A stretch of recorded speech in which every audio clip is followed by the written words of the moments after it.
Assalamualaikum warahmatullahi wabarakatuh. I would like to share to you about the material. It's about the interpellation of misogyny by female characters in novel Elin by Otessa Mosbeck 2015. We started from Chapter 1 Introduction 1.1 Background of the study. Ideology is the way of thinking of human being. The reason of taking certain attitude like towards certain sex and attitude towards our body. And then misogyny. In general, misogyny is behavior that hates women. This is usually intended for men. According to Flood 2016, misogyny is often found from men. It is also exists and practiced by women against other women and even themselves. And according to Srivastava 2017, misogyny at its front had male supporters. But over years, few females also supported the ideology. In some, misogyny also infects women, including their attitude toward themselves as well as toward others. And next, the interpellation.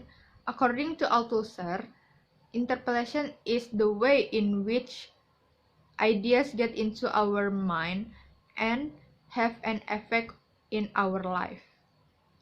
And this is how misogyny spread and thrive even in women's mind. In other words, ideology and interpellation mutually reinforce each other.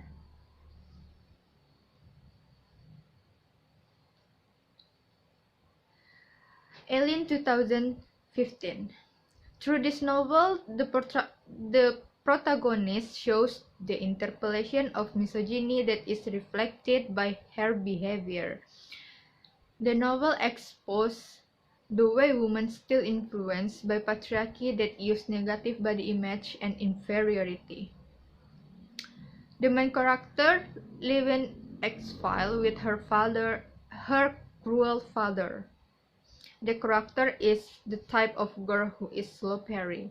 She is self-hatred, she more fake love, and she has no more desire in her life. Next, previous study. There have been several studies about this novel. First, from Battersby, she evaluated the novel explore about Ellen's psychology.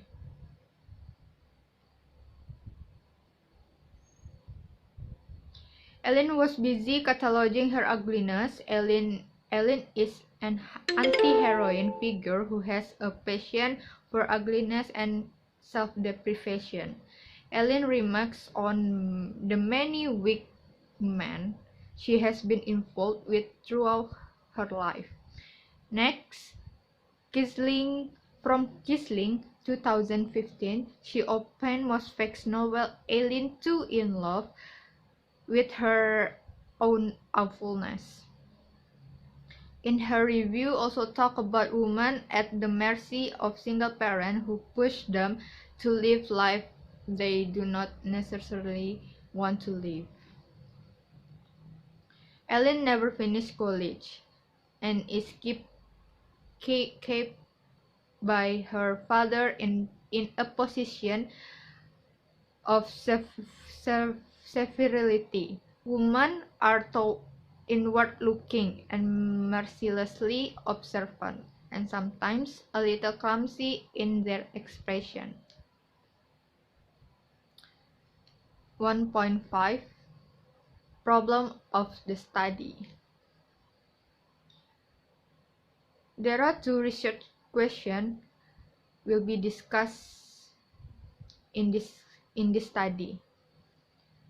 First, what are the form of misogynistic attitude expressed by female characters in novel Alien 2015?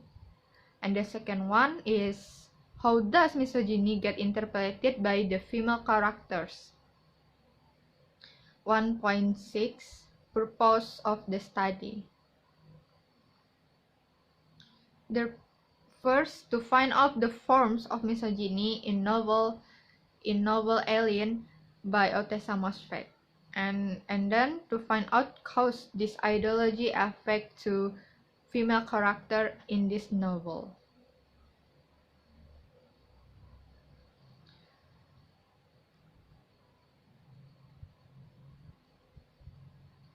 We move to chapter 2, theoretical framework.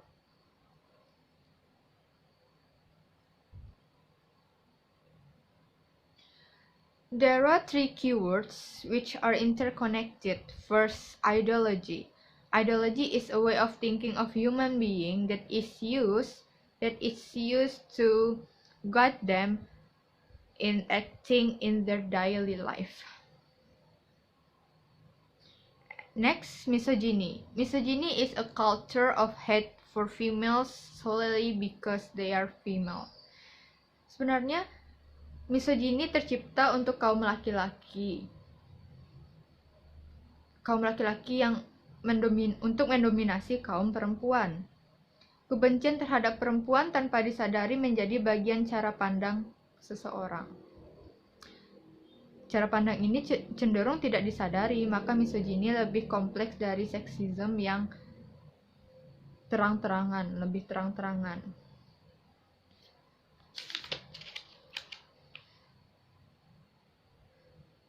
Dan ini akan meletakkan perempuan pada stereotip tertentu. Dan ini menunjukkan tidak hanya laki-laki yang melakukan ini atau yang mempunyai attitude misogyny ini, behavior misogynistic, tetapi perempuan juga mempunyai misogynistic attitude ini. Next, interpellation. According to Althusser define interpellation as a process where individuals admit and submit to an ideologies. Proses pengembangan ideologi ini bisa terjadi di mana saja, seperti sekolah, media, dan tempat-tempat religi seperti masjid dan gereja. Yang paling berpengaruh adalah rumah. Dan Althusser juga menyebutnya dengan ISA, or Ideology State Apparatus.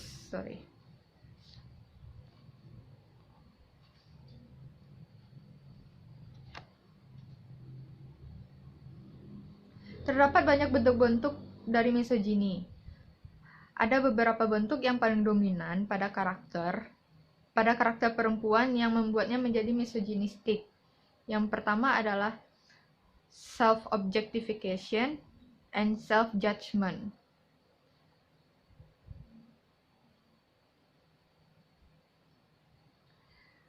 Family dan workplace menjadi sarana bagaimana ideologi ini bisa berkembang pada novel ini.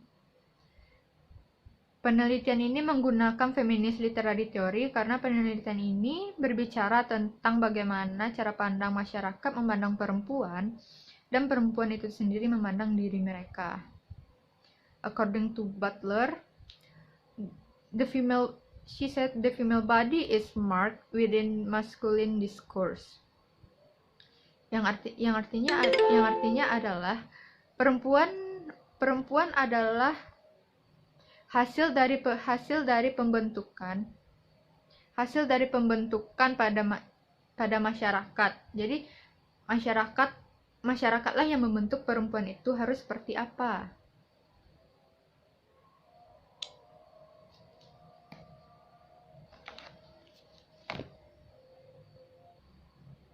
We move to chapter 3, methodology. Related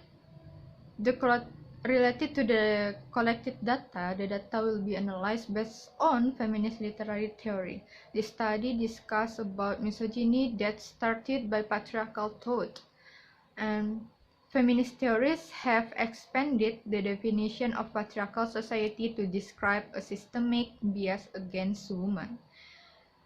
This analysis used to concept first interpellation by Althusser and misogyny by Platt. And misogyny. Chapter 4, discussion.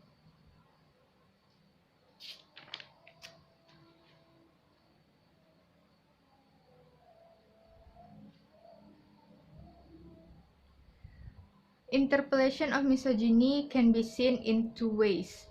First, form of misogyny attitude and the way misogyny get interpreted.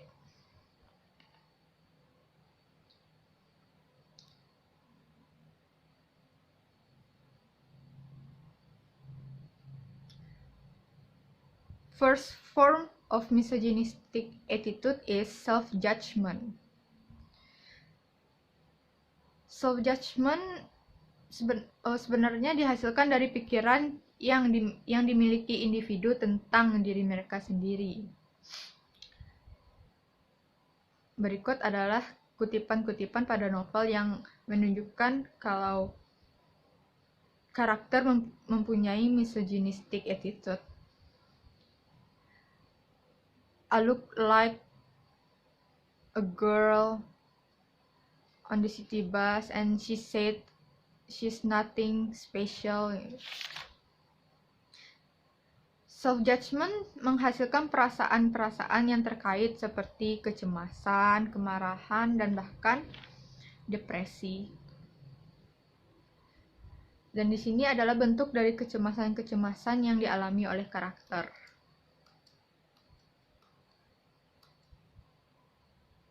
Next, another quotation.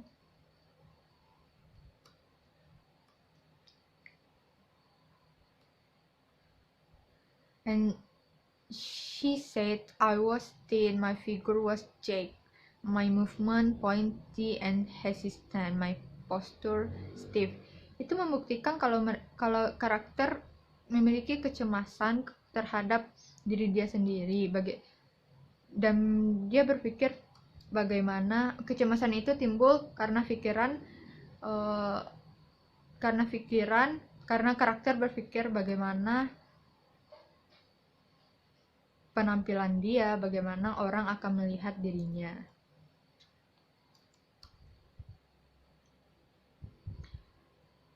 Bentuk lainnya adalah self-objectification.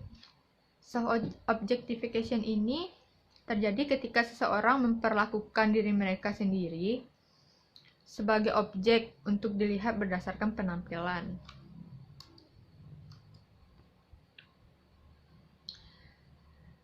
Dan seringkali seksual mengambil tempat pada diri mereka dibanding kemampuan yang dia miliki. Contohnya adalah pada kutipan ini karakter berimajinasi dan berharap untuk menjadikan dirinya sebagai objek seksual dengan mengatakan no one had ever tried to rape me after all. Of course I hope to be raped by only the most soulful, gentle, handsome of men, somebody who has secretly in love with me. Randy. She said like that, dan dia menempatkan diri dia hanya sebagai objek seksual. Kutipan lain yang membuktikannya adalah dia mengatakan dia selalu berimajinasi tentang seksual yang terjadi kepada dirinya, dan dia juga melakukan itu dan beranggapan itu hal yang wajar dia lakukan.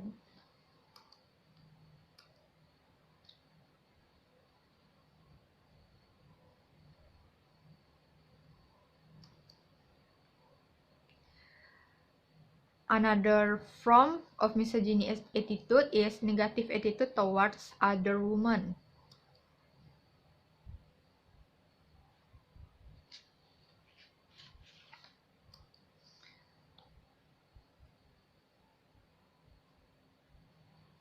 Towards other women, karakter juga bukan melakukan hal buruk dan berpikiran buruk terhadap diri dia sendiri, tapi dia juga membayangkan hal-hal yang buruk tentang perempuan lain, dan itu juga termasuk misogyny attitude. Next,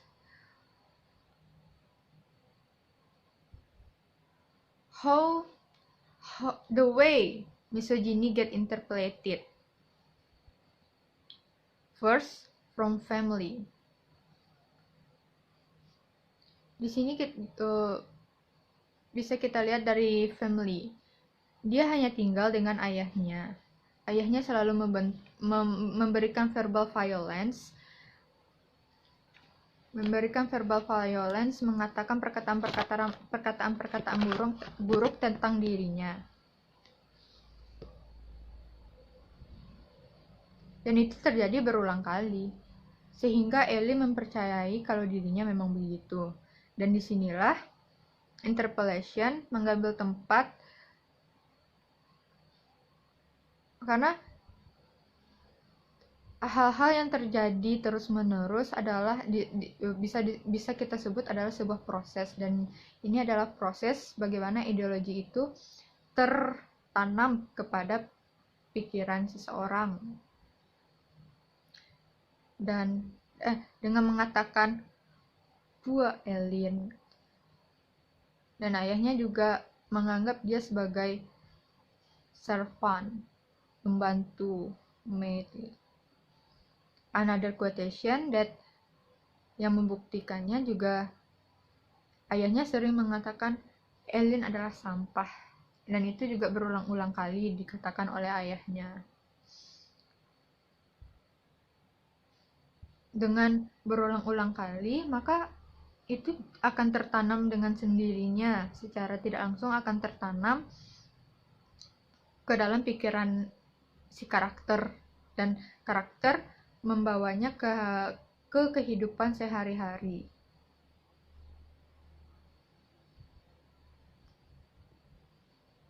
And then workplace.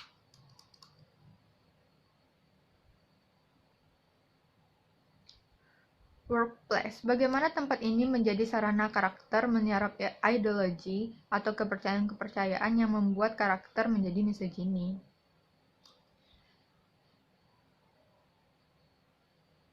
Bagaimana dia menyukai seseorang, tetapi seseorang itu menunjukkan bahwa dia tidak menyukai Ellen ini karena Ellen tidak memenuhi standar kecantikan atau standar Ellen tidak pantas untuk disukai.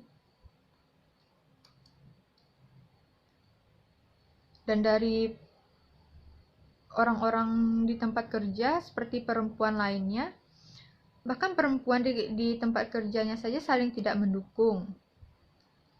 Dalam arti kata, ikut menjauhi karakter ini. Ini juga bagian dari misogyny yang terdapat di tempat kerja. Next, we move to chapter 5, conclusion.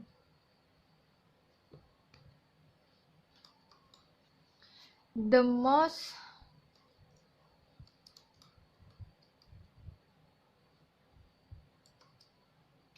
most influential form of misogyny that make a character into a misogyny are self-judgment, self-objectification, and she has a negative attitude towards other women. It happened because she did not has a role model as a woman who shows her a value of being a woman. Dan satu lagi, dia tidak mempunyai specific person yang memberikan perhatian intens kepada dia. She is only saw and heard her father treat her so badly that it was implanted in her mind and make it as a daily habit. Family and workplace are the place or the background how this ideology can be interpreted, and women can be misogynistic. The practice of the ideology is based on feelings, or rather, if we feel something, we generally act out those feelings, whatever we may think. I think that's all my presentation. Thank you.